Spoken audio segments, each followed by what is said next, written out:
Hi guys, welcome back to Sleeve Saturday. You know, when the late great Deacon Frey died in 2016 at just 67, I thought to myself, that's it, the Eagles are done. How on earth could they go on? I mean, you can lose a Bernie Ledden, a Randy Meisner or a Don Felder. So long as you still have solid musicians like Joe Walsh and Tim Schmidt though, in general you're going to be fine. But to lose Frey, who with Henley was the beating heart and founder of this iconic band, well at the time I thought to myself, this is a bridge too far. A lot was made out of it, a lot was read into it, a lot more than probably there exists. A year after Frey's death, the Eagles brought in two new members. Vince Gill, who I was initially lukewarm on, but I've since changed my mind. He's a perfect fit. And Glenn's son, Deacon, then a 24-year-old wet behind the ears. It felt so wrong, but felt so right.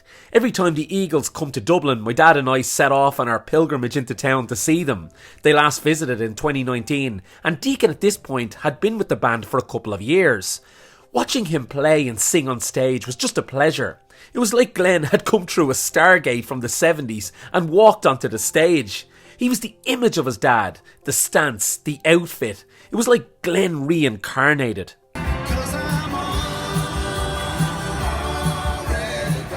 Now, he didn't sound exactly like his dad, and that's okay. The overall experience was still great, and on a par from the last time we saw the band when Glenn was still alive. It was slightly jarring seeing a man in his mid-20s stand on stage with these 60-something-year-olds, but it worked. Deacon has this shy demeanour, but it's offset by a self-confidence on stage. Leaving the venue that night, Dad and I knew our beloved Eagles were safe, post Glenn's death, and we'd be seeing them again in town in a few years' time.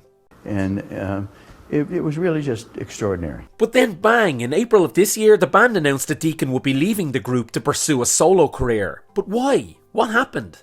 Well, I think it comes down to a number of factors. This to me doesn't seem as clean cut as it's portrayed. There are a few things at play here. Originally, he missed some shows because of an unnamed illness.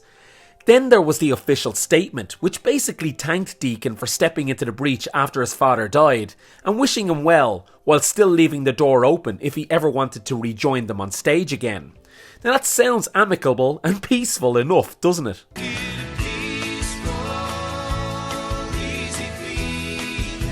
Don Henley is my favourite singer in the Eagles, but man is he a grumpy old sod. He's also very fond of the dollar, and nothing gets in the way of that.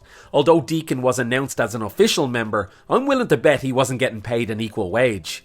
Henley is the kind of band leader to rule with an iron fist, and whether you're Frey's son or not, his instinct would be, sorry Deacon, you're a hired gun, and a nobody really. We've seen this before with the likes of Don Felder, a gifted Eagle now out in the cold for daring to challenge the power structure of the band.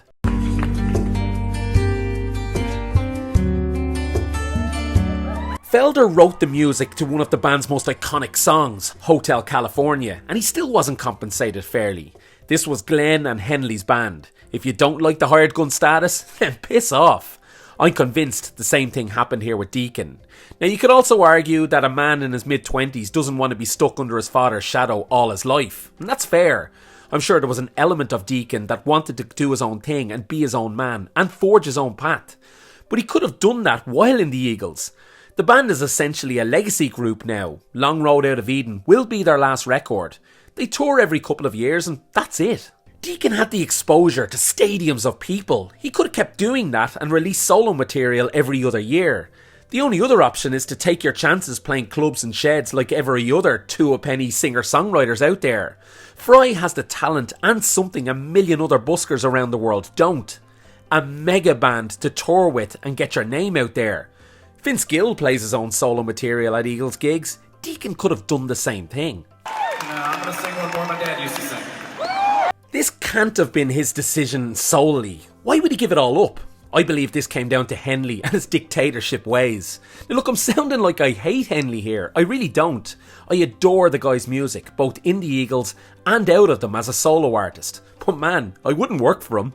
Tim Schmidt knows how to toe the line, and I guess he's okay with that.